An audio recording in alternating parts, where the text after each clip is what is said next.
I got started racing when I was a kid.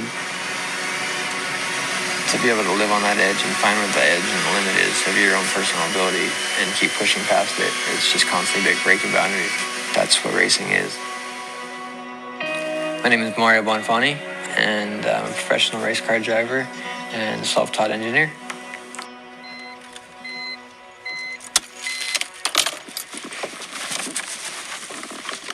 When I had my accident, I just basically broke my neck and twisted my spine.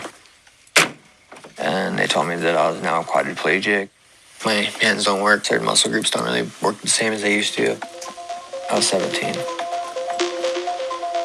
It was hard to accept at the time because I wanted to get back into a car, get back into racing, or get back on the track. I've always been very stubborn and figured out my own way to do everything that I wanted to do. I had to figure out myself first what it meant to be quadriplegic, what any limitations were. I started figuring out what I was able to do the best and how to apply them the best way possible with the car. I didn't even know how to go about designing a product, actually. I taught myself through YouTube and Google. The controls gives the user the ability to go out and push the limit as far as they can. To just be able to share the whole opportunity, the whole camaraderie of being at the track and pushing boundaries together and just raising the bar, I think is really priceless in my opinion.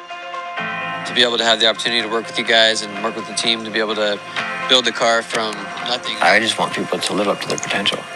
The biggest thing to waste in life is talent. And if you're good at math, if you're good at gymnastics, if you're good at art, if you're whatever it may be, that bar isn't going to be raised unless someone raises it. That's how you create new boundaries, is by pushing the boundary.